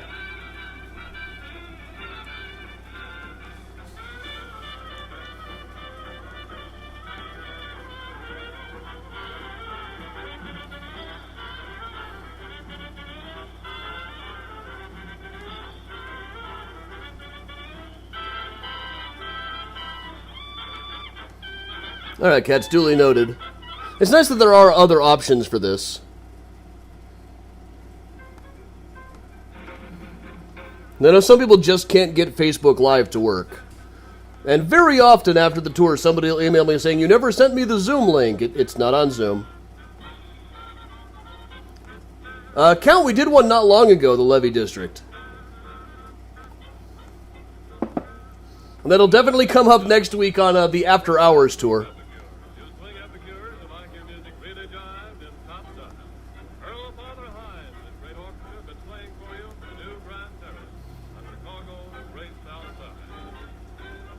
Where are we going for Find a Grave? I haven't decided yet. I have no idea where we're going for Find a Grave tomorrow.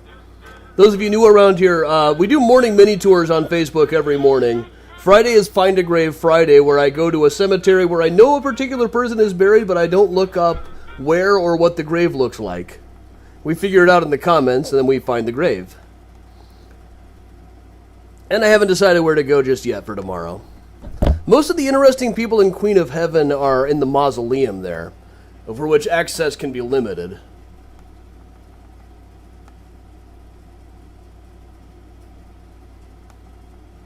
Miles is being extra cute tonight.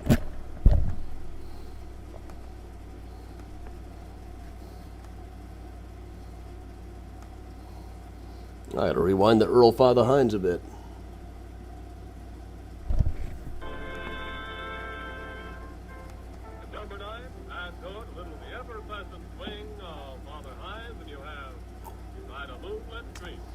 Count, we end up, I do a little bit of Bachelor's Grove stuff on the Ghost Tour sometimes, or on Chicago's Spookiest Graves that I do about every 6 months. But as far as actually going there or focusing on it much more, there's a lot of drama involved in that.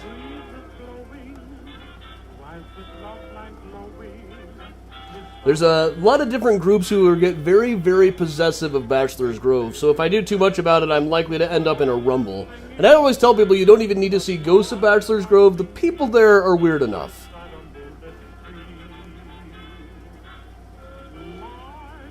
And honestly, the vast majority of the stories there start with, so we were out there one night and we were super high.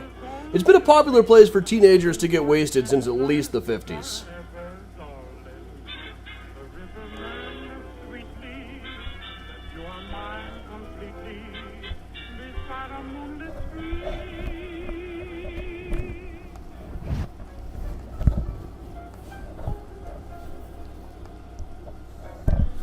And Joliet's a bit of a commute to get to a cemetery for me. I'm up here in Rogers Park.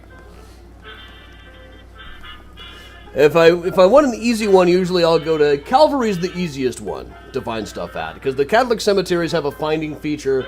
Graceland I hardly ever use for Find a Grave because I know Graceland really well. So it's hard to find one that would be tricky. Rose Hill is tricky because they don't really have a finding feature. Bohemian National, same thing. No, Miles, we don't bite. We don't bite.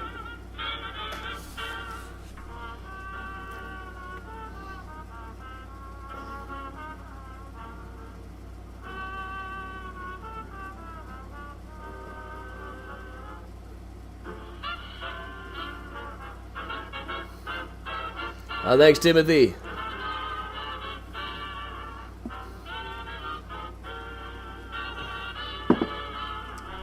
Miles, you are being a regular diva tonight. Jamie, good question. Holmes was involved in swindling a cement company that was run by a guy by the name of William Green. Now, William Green had a concrete warehouse that was right on the river. Now, there's some suspicion that William Green wasn't a real person, that it was really just HH Holmes all along, and perhaps he was using that concrete factory to get rid of bodies, but there's really not a lot of evidence of this. I got plenty of stuff in William Green's handwriting.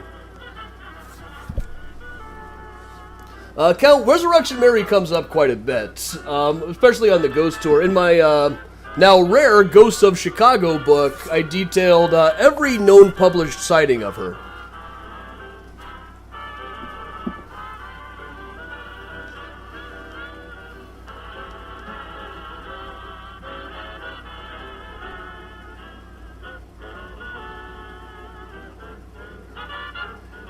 Alright, Miles has gotten down now. I got these boxes over here. One of them's too small, but he tries to get it in anyway.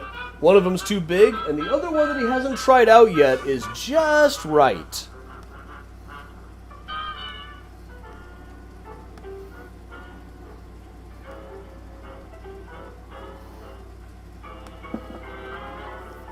Gee, and that would be a good one. Now, the photo that inspired Harvey Darger's, that could be an interesting one. I'd have to reread about, I know a bit about Harvey Darger. I've been to some presentations on him. I don't know a ton, though.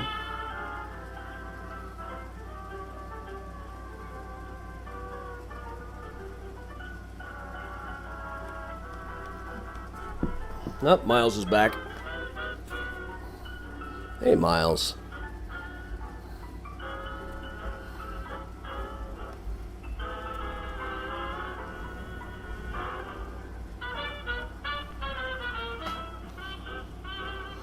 Melissa, if he doesn't fit, he often still sits.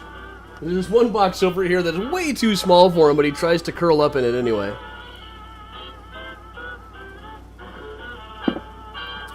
My friend James Cleese wrote a whole children's book about Harvey Darger's art. Or as Harvey Darger's art was at the center of the mystery. I think it was called The Art of Secrets, it's called. Count, I do quite a bit about the cemetery that was in Lincoln Park. We even have a whole tour here that's all relics of the old city cemetery. Right now I can't do it for walking tours because it's kind of under construction over there. Vicky, what about Mike Royko? Great writer. He, I believe, is in a mausoleum grave-wise, so it's tough to get. Tough to access on Find a Grave.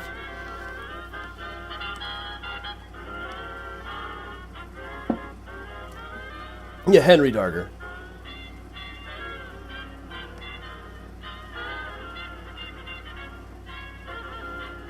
Yeah, there are a number of different tours that I do where I show the inside of the couch tomb.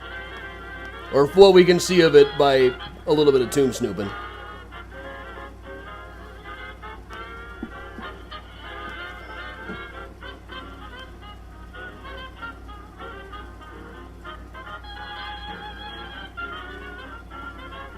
I've been fiddling with nail clippers all night. This is like my fidget spinner. Thanks, Audrey. See you tomorrow. Now, the Find a Grave Friday is only on the Facebook. Kristen, it should be right about on Keaton's reading level. It is middle grade. It's kind of late middle grade, but it's middle grade. His name is James Cleese, K-L-I-S-E.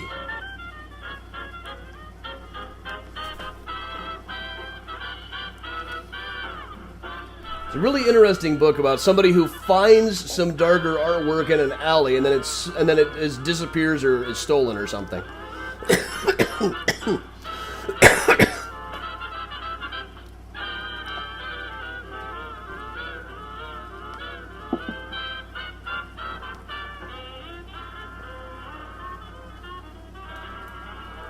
It's been a few years back. James and I had the same agent for a while.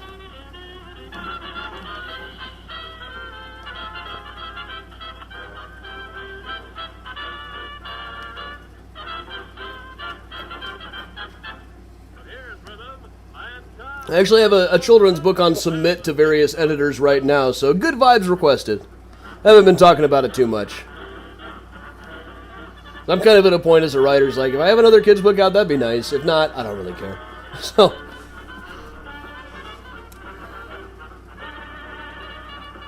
Catherine, Snark Cowboys and the Avocado of Death. That is possibly my favorite book of all time. I pretty much based my life on the teachings of that book. And that same agent was also Pinkwater's agent. For the longest time, we were in, like, secret chat rooms every night.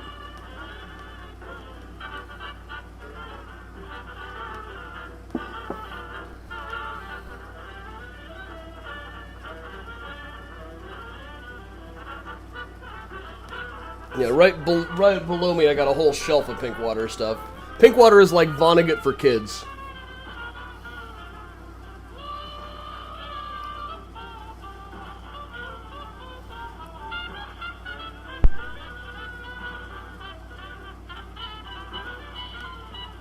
Yeah, I've got a middle grade novel on submit right now, which means various editors are looking at it. And it would be kind of nice to have that one out. It's young adult that I don't want to do anymore. I had developed kind of a toxic relationship with young adult literature. The Hooters actually just came up the other day on the River North tour on Sunday morning. There was a barn that would have overlapped with it a little bit that grave robbers were using for to stash bodies in barrels until they could ship them to Ann Arbor or Iowa City. Hey, Lauer Dad, we are hanging around post-tour right now. The tour was actually at 8 p.m. Central. Now we're just the post-tour hangout, where we drink and crack jokes and I answer questions. Keely, yeah, definitely for 12-year-olds. Most of his stuff is actually for younger than that.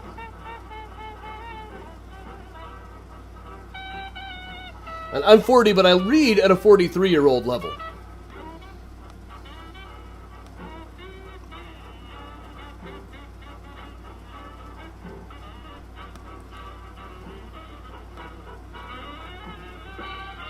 Kristen, right on. At my middle school, R.L. Stine was kind of considered for little kids. We were all about Christopher Pike. For about 6 weeks until we realized they were all pretty much the same, and if we went and read Dean Koontz, there'd be even more sex and drug use.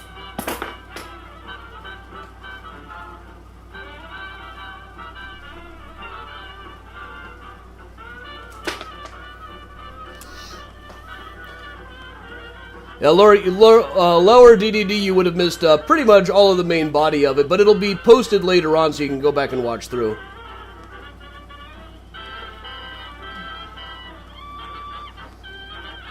Yeah, that Hooters on Erie Street has been, they've been advertising themselves off and on as haunted for years. And when I found that thing about the grave robbers using the barn on the space, I actually got retweeted by the official Hooters account. So there's my claim to fame.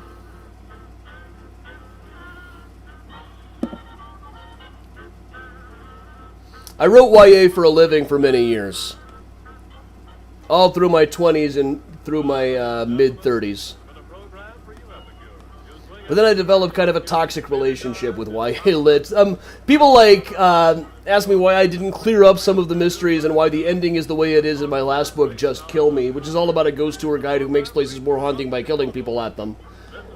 And I've got various canned responses. Really, the thing is, it was just it was just my own toxic relationship with young adult literature at the time. It was a relationship where I needed to break up with YA.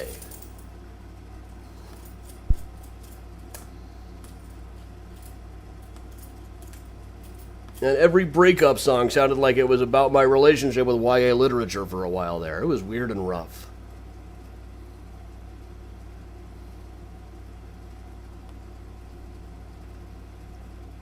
Yeah, Count, I actually did a radio show about the Hooters one time for, it was like a segment for Wait, Wait, Don't Tell Me about 10 years ago. But I think they wanted it to be a little kookier than I was. They kept asking, like, who's with us right now? And I'm like, well, I don't know, jeez. I never claimed to be a spirit medium or anything. I've met plenty of them, but no two of them would tell me the same thing.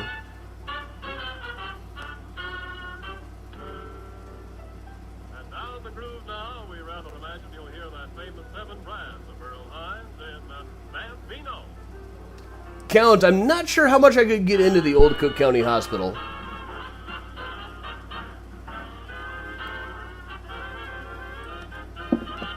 It's a matter of getting access to some of these places. But yeah, you ever hear of an abandoned hospital that wasn't supposed to be haunted? Not as common as maybe it is abandoned mental asylum.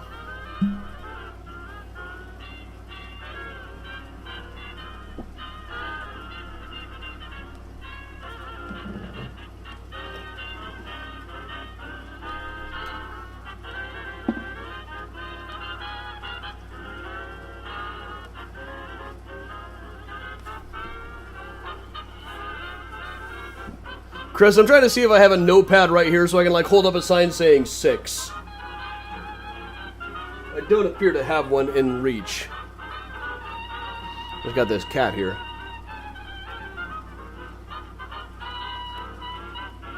Count, it's one thing to trespass and it's another thing to trespass and then broadcast your footage. I gotta stay on the county's good side.